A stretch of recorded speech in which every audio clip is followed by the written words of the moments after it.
Ladies and gentlemen, good day and welcome to Ujjivan Small Finance Bank Q2 FY24 earnings conference call hosted by IIFL Securities Limited. As a reminder, all participant lines will be in the listen-only mode and there will be an opportunity for you to ask questions after the presentation concludes. Should you need assistance during this conference call, please signal an operator by pressing star then 0 on your touchtone phone. Please note that this conference is being recorded. I now hand the conference over to Mr. Itra Davis, MD and CEO, Ujjivan Small Finance Bank. Thank you, and over to you, sir. Thank you. Good evening and welcome to our Q2 financial year 24 and first half financial year 24 earnings call. I'm happy to share that our business performance continued to display a healthy growth for the 8th quarter in a row.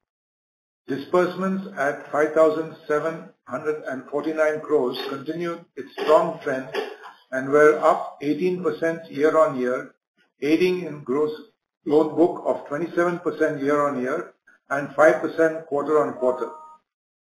We continue to expand our customer reach through physical and digital network, enhancing our product and services suite. This, coupled with our enhanced marketing efforts, have further strengthened the bank's liabilities franchise. Despite elevated competition in the market, our total deposits grew 43% year-on-year and 9% quarter-on-quarter to 29,139 crores. We added 39 new branches in the last quarter, taking our branch count to 700. Another 45 branches are expected to be added in the second half of the year. These include splitting of some micro-banking branches due to the higher customer base that they have. Asset growth was driven by micro-banking as well as affordable housing and FIG. While group loans in micro-banking is driven by new customer acquisition, individual loan is growing faster. As apart from new customer acquisition, our existing group loan borrowers are also a track record of graduating to the individual loans. This trend we believe will sustain going ahead. In fact, we expect mature individual loan borrowers to actually graduate to the secured loan portfolios like Micro LAP and affordable housing. In line with this trend, we are investing in our Micro LAP business, which is now active in 8 states, as against 2 states in the last financial year. We expect this business to pick up scale in the coming quarters. Our newer offerings like gold loan and two-wheeler loans are also catering to growing need of this customer base, apart from new-to-bank customers. We are investing in our analytics division to accelerate this graduation to the secured book, apart from exploring opportunities to cross-sell and upsell additional products, services like insurance, 3-in-1 account through our strategic partnerships.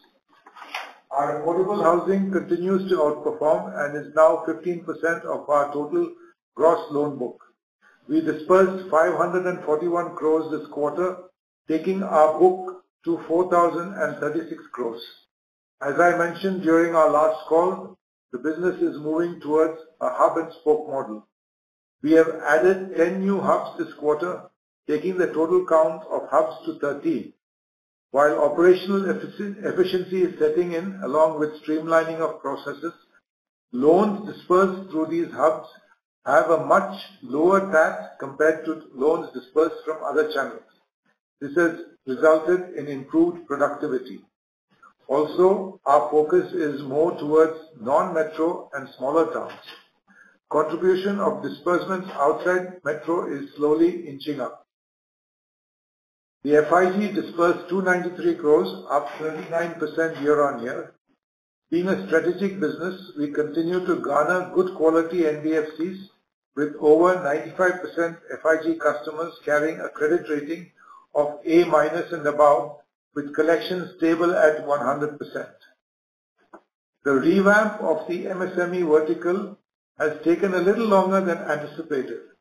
Currently, we are operating in select geographies, rebuilding the team while we are simultaneously expanding our product suite. We have launched semi-formal LAP in Q1, which is now scaling up. We have tied up with 2 fintech partners and are in process to commence disbursements. Expect this business to contribute significantly towards the second half of the year. We continue to evaluate more such fintech partnerships going forward. During the quarter, we launched our first nationwide brand campaign to establish Ujjivan Small Finance Bank as a leading mass market bank. The campaign has helped increasing trust among our customers and increase our visibility. We launched premium current account and savings account products during the quarter, and the same has seen good success in terms of customer acquisition and deposit build-up. Our digital fixed deposits went live this quarter, which provides smooth onboarding of our digitally savvy and new-to-bank customers. Jointly, these efforts yielded strong results. Our strategy to build a healthy retail liability base was displayed by CASA crossing 7,000 crores and growing 28% year-on-year and 7% quarter-on-quarter. Further, our retail term deposits grew 56% year-on-year to 11,806 crores. Our recently launched app, Hello Ujjivan, is gaining acceptance among customers, with total downloads reaching 4.3 lakhs and total repayments of more than 40 crores in the quarter, as against 29 crores last quarter. We have also activated loan acknowledgement on the Hello Ujjivan app, which saves the customer time of visiting branches for signing disbursement documents. This also reduces the pressure on our branches. Going ahead, we plan to introduce repeat loan facility on the app, thus bringing a significant cost saving, as more than 60% of disbursements are actually repeat loans. As the application gains usage and acceptance, it will provide field staff greater bandwidth to cross-sell to existing customers and also acquire new customers.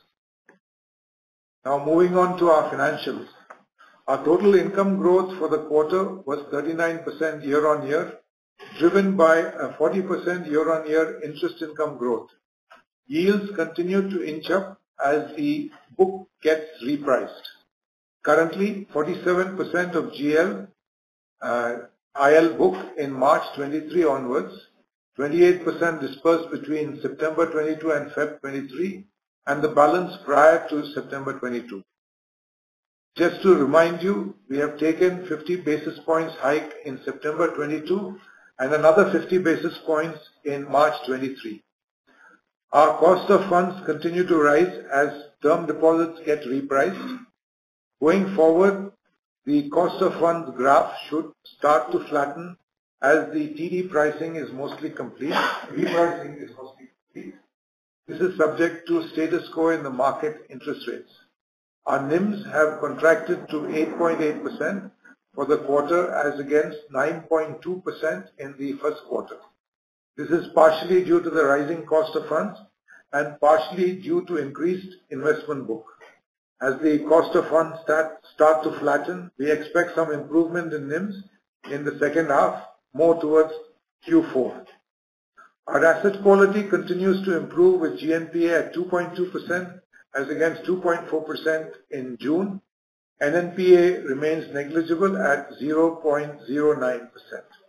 Collections remain strong with up to 1 EMI collection efficiency of 98.3%. Slippages for Q2 were at 113 crores, was at 103 crores in the first quarter. For first half 24, slippages are at 216 crores with upgrades and recoveries of 145 crores. Bad debt recovery continues to remain strong with 73 crores in the first half of the year. Now an update on the reverse merger.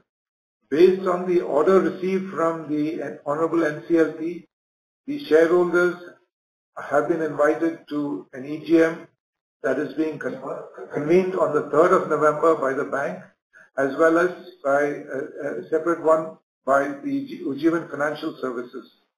Once the merger is approved by the shareholders of both companies, we will proceed with the remaining procedural and regulatory aspects. We expect the merger to be completed during the fourth quarter of this financial year. Here I'd like to highlight that the merger would bring benefit to both sets of shareholders. Our outlook, we maintain our immediate and long-term guidance given earlier. The business is on strong footing to deliver a 25% growth with a sustained ROE of 20% plus. To conclude, I would add that business momentum remains strong and we are confident of establishing Ujjivan as a leading mass market bank. Thank you. So shall we open the floor for questions?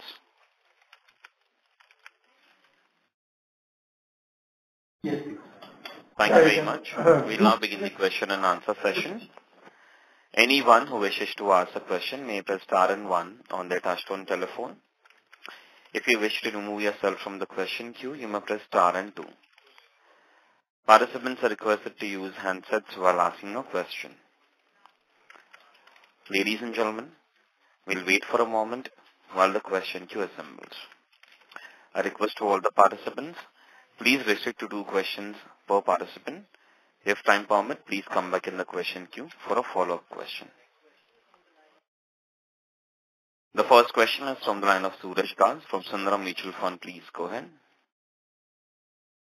Yeah, hello sir. Thanks for the opportunity. So just 2 questions. And at the onset, conversation on a good set of numbers. Suraj, sorry to interrupt you. Your audio is not clear. Can you please speak through the handset? Yeah, now is it better? Thank you. Yeah. Congratulations sir on a good set of numbers. Just 2 questions from my side. First is that if I see the segment-wise yield that you publish on your investor deck, so there, if I see the MSE, MSME and the affordable housing segmental yield, so that has come down versus FY23 versus first half of FY24. So sir, any rationale behind that? I mean, while we are in a rising rate, that yield is coming down. Is it more to do with the competition to spark growth, or is it because of, let us say, slippages coming in, or what could be the rationale here? That is my first question. Suraj, MSME, actually the business is undergoing transition, so there's hardly much disbursement which is going on. So we would say that take this more as an aberration. However, going forward also what we'll suggest is that once we are getting more into formal and semi-formal kind of a business, so there the yield will be more or less in the current range where what you're seeing 12.5. Also last year second quarter there was a good amount of fintech partnership which was there where the yields are very high compared to the normal 12.5 kind of a yield. So the blended yield was a little higher. And as Mr. Davis mentioned in his opening remarks, we have already entered into 2 such fintech partnerships. So once the disbursement starts in Q3, you will see those yields coming in. Sure, understood. And on the affordable housing side, I mean, same story more or less has been. Affordable housing is more or less flat. There is not much of a reduction going on there. Okay, sure. Now, if I see the quarterly yield, so last year on average it was something like 12.8 that has come down to, let us say, 12.2 in first quarter and 12.5 in second quarter. So roughly 30 basis point type reduction, more or less, to 40 basis point. But okay, understood. 12.5.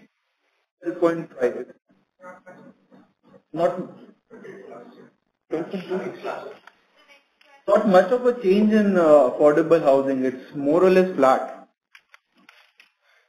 Sure, sir. Understood. And sir, while you have given guidance on the FY24 in your investor deck, if you can just reiterate your medium-term guidance in terms of what kind of credit cost you are building in FY going into FY25 and 26, and what kind of ROA you are targeting. Yeah, that would be my second and last question. Thank you so much, and all the best. So Suraj, we have not given a ROA guidance. We have given a ROE guidance, which is 20% plus for FY 25-26. For this year, we have given a ROE guidance of 22%. And this year, credit cost, we have given less than 100 bips. And a normalized credit cost, we have given something around 125, 150 bips. Okay, sure, sir. Thanks. Thank you. Next question is from the line of Shailesh Kanani from Centrum Broking. Please go ahead. Good evening, everybody. Congratulations on the recent set of numbers. So my question is on the yields front again. I think last time we had guided there is good amount of repricing which is going to kick in the asset side. So can you highlight that? Because your corporate seems to be flattish. Shailesh, sorry to interrupt you, but you are losing your audio. Is this better now? Slightly. Yeah. So my question is with respect to yield. Last time in the phone call we had guided that there is good amount of repricing pending on the asset side, and sequentially the yield seems to be on the flattish side. So can we expect the repricing happening in the second half? So Shailesh, we mentioned in our opening remark, Mr. Davis mentioned that 47% of the book which is at March 23 and post March 23 disbursed book. So the balance 53% of the micro banking book is still to be repriced. 28% will see a 50 basis point repricing, and the balance will see a 100 basis point repricing. This will happen over a period of next 3 to 4 quarters. Okay. The second question is with respect to our ATS on the individual lending segment. There is some sequential decline of around nearly 11%. So how do we should read into that? Yeah, average ticket size of individual loans is 131,000. It was. So sorry to interrupt you, are sounding little distant. Sorry, our average ticket size in individual loan in Q1 was 1,30,000 and it is now 1,31,000. So it remains more or less flat. I individual lending, I thought it is come down to around 1 lakh. My data is on. Okay, fair enough. And on the last question on reverse merger, we have extended the timeline by 3 months. Is that understanding right? No, the timeline was, best estimate was the third quarter. Now the NCLT has asked EGM to be held. EGM is being held on 3rd of November. So depending on the outcome of it, it may even close during third quarter. We are waiting for the NCLT to tell us whether anything further needs to be done or they are happy with the results of the EGM, which will be announced soon after the 3rd of November. So once we know that, we'll know the exact date. We are hopeful of third quarter, but if it is for whatever reason something else is required, we are hoping it will conclude in the fourth quarter. But yes, still the target is we still have 2 months to go. Yeah. So is it safe to assume that at least in the first half of fourth quarter, hearing the reverse merger to be done? Yeah, I mean, there are some formalities to be completed. Let's assume that that will be done in the fourth quarter. Because, thanks a lot. Yeah. Okay, thanks a lot, sir. Best of luck. Yeah, Thank you. Next question is from the line of Gautam from GCJ Financial. Please go ahead. Good evening, everyone. Good evening, Gautam. Right? Yeah, I have seen your presentation that you mentioned your caseless collection is around 37%, which was like 20% last year. And you also mentioned that, since your NPA and restructured book is going down, so your collection team will get reduced. So, how much saving do you see in employee costs going forward? And with that also, I'm seeing that your employee has gone up significantly from March to now around 3,000. Yeah. 3,000 plus employee has gone up. So I want to know your comment on how that will impact our employee cost. And since our collection team is getting reduced, why our hiring is so significant? This is the first question. So, last year we had a sizable off-roll team. That is where our reduction happened, and we have reduced about 300 people from the off-roll team.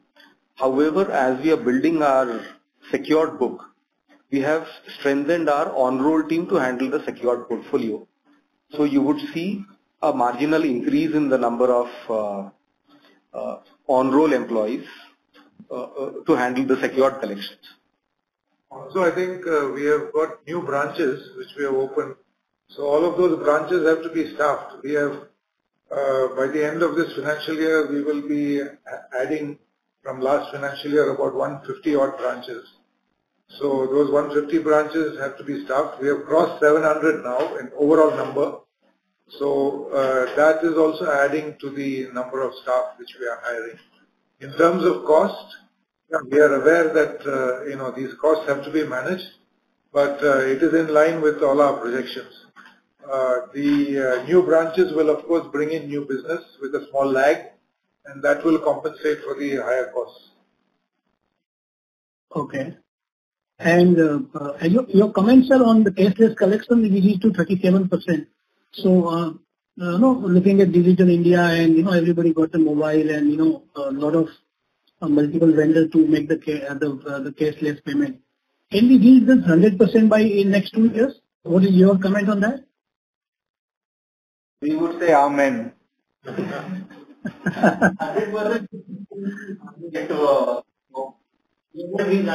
but you're not audible. You're sounding very distant from the phone.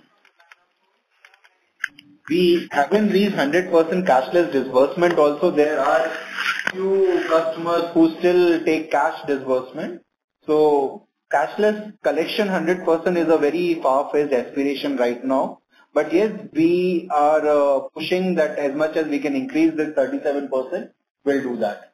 We are any which ways far ahead of the industry and our peers in terms of pure digital and customer-induced cashless collection. And this is actually bringing in a lot of efficiency for our field staff. Okay.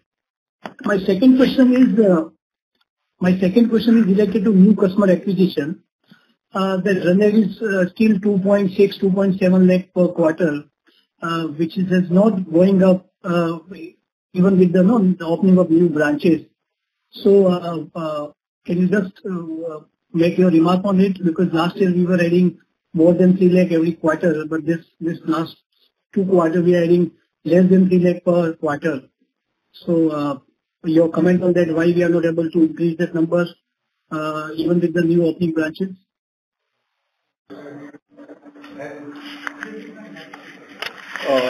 Gautam, we have added 5.3 lakh customers in the first half, which is marginally below 3 lakh.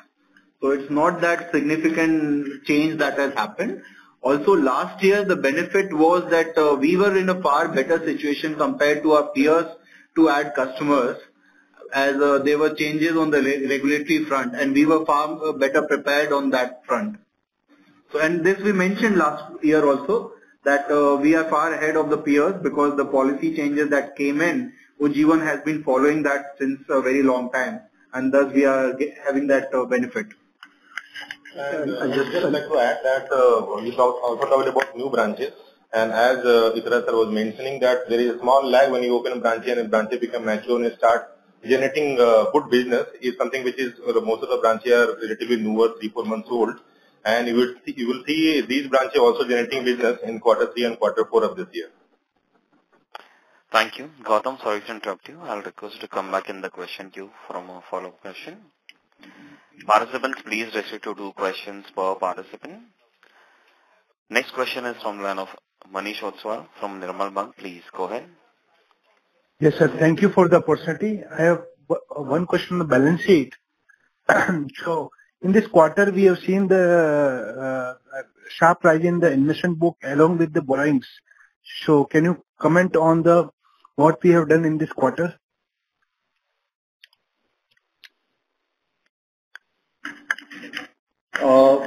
Rajiv, so what we have seen is that there is a high deposit growth this quarter, And second half for us is generally a little hectic and far higher disbursement.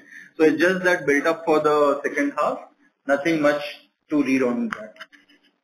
Okay. And secondly, in terms of margins, net interest margin, we have seen some dip in the margin because of the cost of fund repricing. So how do you see the margin in the second half given the stable market rates?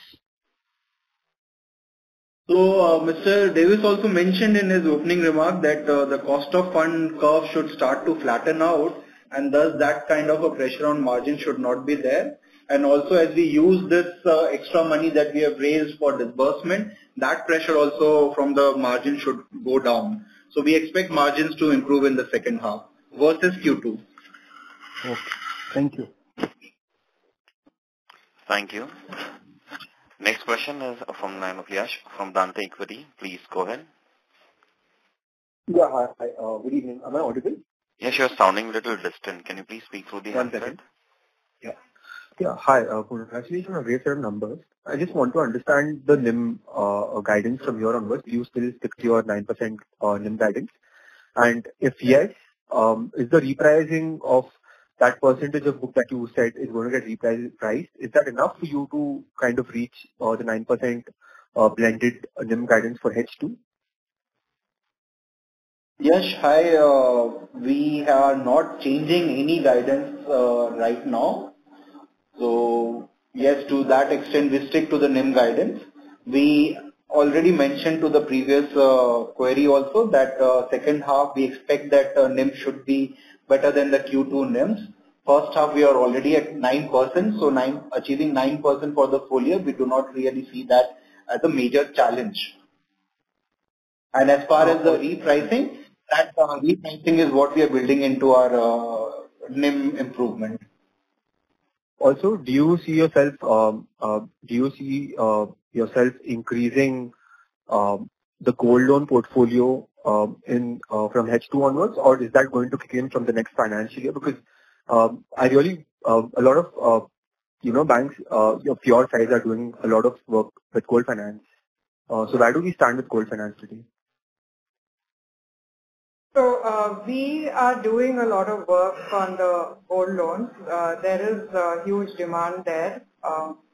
But this financial year, you will not see too much of a growth happening in the gold loan segment. We will first start the product by offering it to our existing customers, and then we will take on the new customers. But this financial year will have very much growth. Okay, understood. I'll just come back in the queue for more questions. Thank you. Thank you. Next question is from the line of Rajiv Mehta from Yes Securities. Please go ahead. Yeah, hi. Thank you. Congratulations for a very strong, consistent performance. So just two questions from my side. Firstly is on the insurance income. We see a bump in insurance income. So how much of the bump is structural and will sustain in the coming quarters, and whether is there any one-off in this number? Rajiv, a little bit of a bump up is there in the insurance income because of the change in the IRDA guidelines. Some of it is because of the Q1 arrears that we have received in Q2, but balance is something which is a structural improvement and should sustain. You should see that kind of a number in second half. Okay. And when you say that kind of a number, can you normalize the number of Q2? I mean, excluding the arrears? I'll get back to you on that number. Sure. And Deepak, just one more thing on group micro banking portfolio, because the disbursement growth has been, pretty tepid. The absolute disbursement number has been very flattish. While we're adding new clients, I can see the ticket sizes have been stable for many, many quarters. So what is happening in the group micro banking portfolio?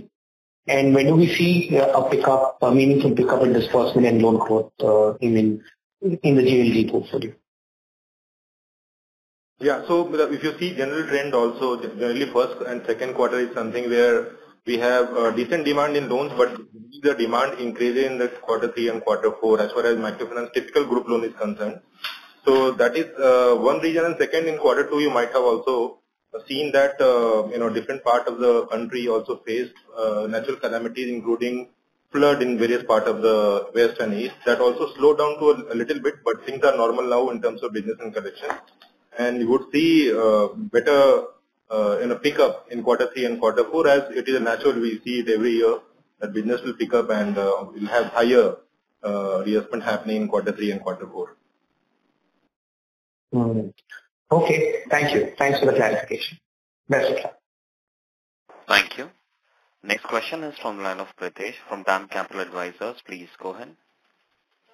Hi. One question was on that you have entered Andhra Pradesh this quarter.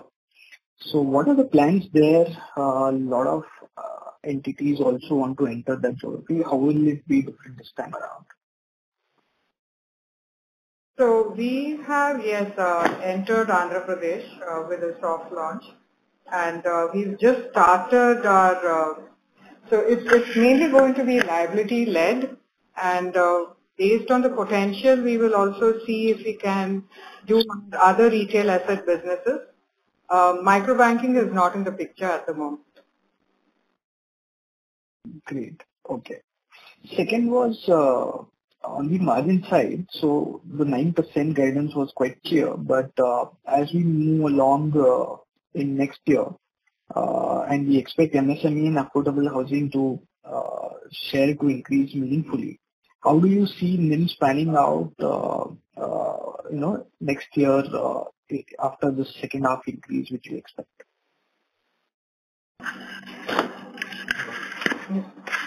Well, the NIMs, I think, while the lending rates or the yield on the portfolio may be slightly lower because that's a secured portfolio, but we see other sources like CASA and CASA especially coming into play as far as the MSME portfolio is concerned. So that should offset some of the decline that we are seeing in the overall things. To keep NIM, we expect, and as the interest rates start coming down, that will also help as we go forward. So we expect NIM to continue to be at a healthy level next year as well. Yeah, Pritesh, we are not giving any specific guidance for next 2 years apart from what we have already given.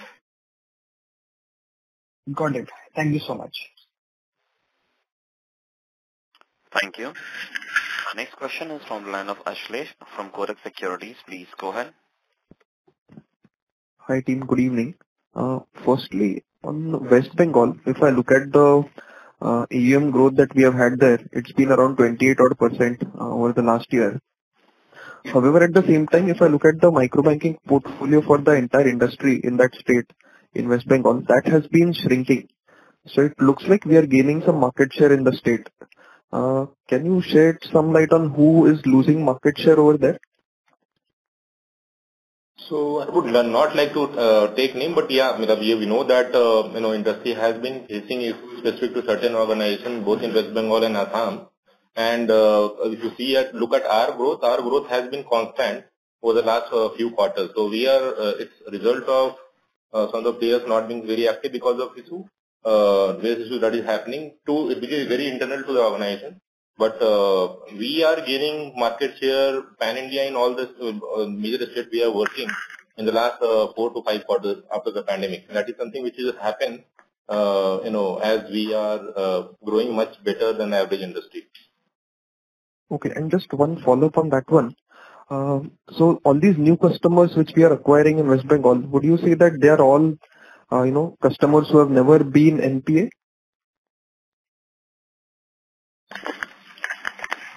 Yes. So, we do filtering out of all the customers who have had track records. It's all based on bureau. So all customers who have had NPA track records are naturally phased out. Okay, perfect. Thank you, sir. Thank you. Next question is from the line of Anand from Swar Wealth Managers. Please go ahead. Yeah, hi.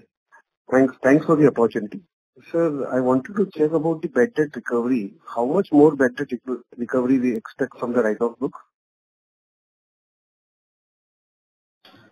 So, the bad debt recovery you would see in the first half has a small part of money which came in from Assam also. That was a one-off that we got.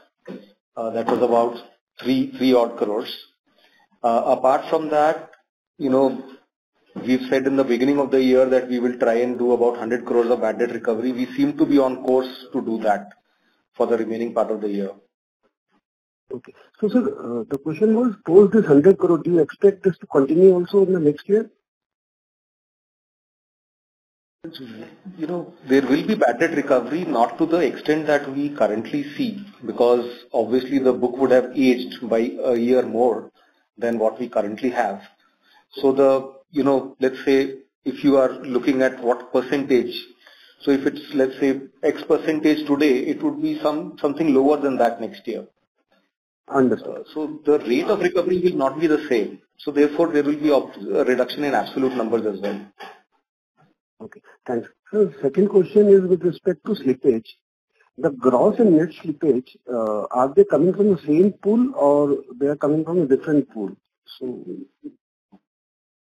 one is the product segment and second is the portfolio, whether it is an old portfolio which is getting recovered and the new portfolio is getting into the gross NPA. No, so our, the book as it ages. So today, the post-COVID book has very, very low slippages and the rate of slippage is also going down. So you would see that on a percentage basis, we've been at about 50 bits consistently for the last 5 quarters. So this is a natural thing to happen as the book starts to age. So there will be some amount of slippages, but I would say that it will be in the same range as what we have currently. So the current 216 crore slippage for the 6 months, it has come from the current book itself, obviously. But the recovery is coming from which book? Old book, pre-COVID book or restructured books? No, so if you look at it this way, then, the micro banking book starts slippages only after 15 MOB. In the first 12 to 15 MOB, there is hardly any slippages.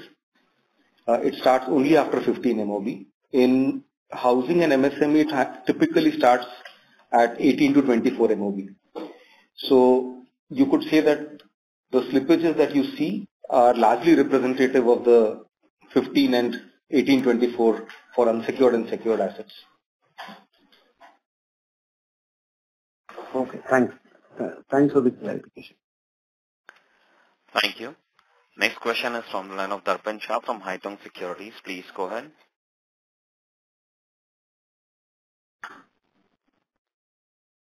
Yeah, hi.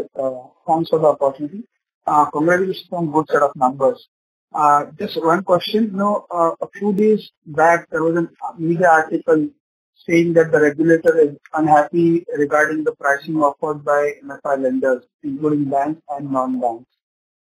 Any comment would you like to make on this, or you have heard anything from the regulator about this?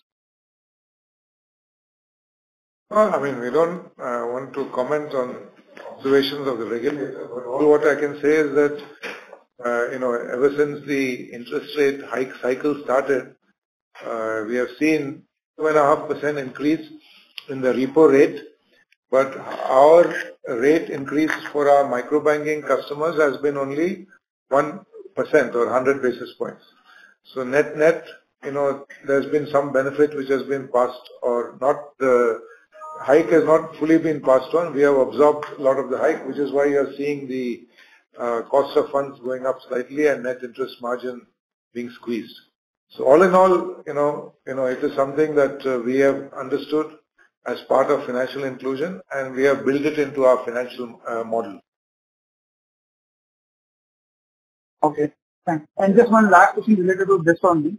For our MFI customers, do we have a policy of graded pricing? Yes. We have a risk-based pricing for both group loan as well as individual loan in microfinance, where based on the customer's score, end use and score, we have differential interest rate. Okay, great. Thanks a lot for this. Thank you. Thank you. Next question is from the line of Sarvesh Gupta from Maximal Capital. Please go ahead. Good evening, sir, and congratulations on a good set of numbers. Sarvesh, can you please speak a little louder? Your voice is coming a little low. Am I audible now? Yes. Yeah. So the first question is on the credit cost in this quarter, given that our NPAs have come down and the floating provisions haven't gone up as well. So is it possible to give a breakup of how this 47 odd crores was cost?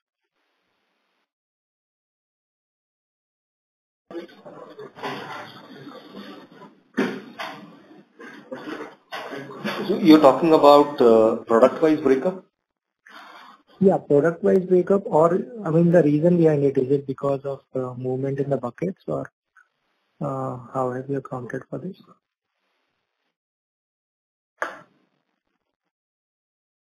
So, 47 crore is about 17, 18 bits. I would say about 20 bits, less than that. So that's a standard, credit cost that we will see, because our guidance was less than 100 bits. So currently for this quarter, the number would be in the range of 17, 18 bits. And do you expect this to be the normalized sort of range going forward also?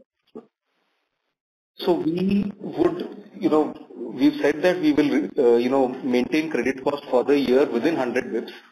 So what you see in Q2 is about 17, 18 bits, which is largely in line with the estimates and, the way we have sequentially put the provision, the way we have planned for the provisions. So this is largely in line with the plan. Understood. And on the impact of the past collections, so, is it possible to give the impact on the PNL because of the past or the legacy collections that we are doing from the write-off books for H1 and this quarter? So write-off book we have done about 71 crore in H1. This includes about 3 crore which we got from Assam as part of the relief package. Excluding that, it was about 68 crore for the first half. Is it the collection or the impact on the PNL? I'm asking about the PNL impact specifically. So since these are write-back accounts, every amount which is collected is actually part of the PNL. Okay, understood. And on the ROE guidance, so given that you have already done 29% for the H1, so why is it set at 22% plus? Given that even if you do 25 for the remaining half, you should end with 27% for the full year. Leave some upside for us as well. Understood. And finally, one question on the deposit strategy. So, we have seen across all SFBs and almost all banks. So QOQ CASA has been relatively bad only. But in your case, I think we have seen healthy accretion. So, is it mostly because of the higher interest rates that we are offering, or is it because you are seeing more customers getting added to your CASA pool? So how is that getting driven, and that trend is somewhat different from the industry? We have done well on the CASA side and have a quarter-on-quarter growth of around 7%. This is also because of our attention to granular retail customers and also strategy of. So we've also introduced new products, the Maxima in the car and SAR category. Also, our brand campaign has helped us a lot. It has created customer awareness and visibility. We've also made some people additions in the branches, like introduced relationship managers, and we've also been able to deepen our relationship with the customers and also acquire new customers. So all these put together, and we have a branch-wise strategy. So this is helping us in getting deeper into the areas that we are working in. and it's helping us build a CASA book. Understood. Thank you and all the best. Thank you.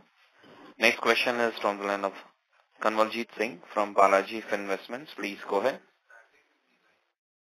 Good evening and congratulations on good set of numbers. My first question is regarding the 3-in-1 account that you have started opening with SMC Global and which is a broking firm. So what is the traction you have received on that? Second, you are already doing banca insurance. Are there any other measures that company is taking to enhance the other income? So the SMC Global relationship was very recent. So we have not started acting on it. We are doing a lot of back-end activities, and once that is stable, then we will start getting deposits from there, and 3-in-1 accounts will start activating from there. But at the moment, this relationship, there's a lot of work that is being done at the back end. We have not started seeing the results of it yet. So the bank is acting as an authorized partner for SMC, or it is just an account that is getting linked?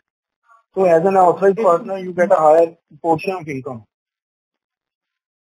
Yeah, so it's for our customers that we are opening these accounts. Okay, so you are acting as an authorized partner for SMC, means a type of a sub-broker? No, I mean these are our customers. We are giving them an opportunity to get it done through the SMC Global relationship. Okay, so there is a sharing of fee with SMC? Yes. The brokerage, huh? Okay. The second question is regarding the advertisement expenditure that the company might have incurred in last quarter. Are we going to see a similar run rate on advertisement? The brand campaign cost is largely taken in. So to that extent, the marketing cost should reduce. Okay. Thank you very much. Thank you. Thank you. Next question is from the line of Gautam from GCJ Financial Advisors. Please go ahead. Yeah, thanks for giving the opportunity again. Sir, sorry to interrupt. Your voice is coming a little muffled. Can you please speak through the handset? Yeah. Thanks for the opportunity again. So this question regards to your reverse merger. When it happens, what would be the impact on the book value in terms of net worth? Overall net worth, will it be diluted or accretive, and purchase book value also? Can you guide us on that? Yeah, sure. There will be around 400 and a little more than 400 crore of addition to the equity net worth, and around 2.82 crores of shares will get reduced from the total base. On the book value side, this should add to the book value by around 2.4 rupees or a little more than that. Okay. Thank you so much. Thank you. Next question is from the line of Ayush Agarwal, individual investor. Please go ahead.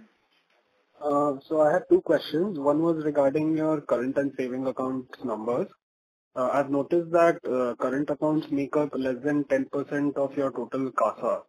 And I was wondering if this is because you're not being able to attract a lot of businesses to open accounts with you, or is there another reason?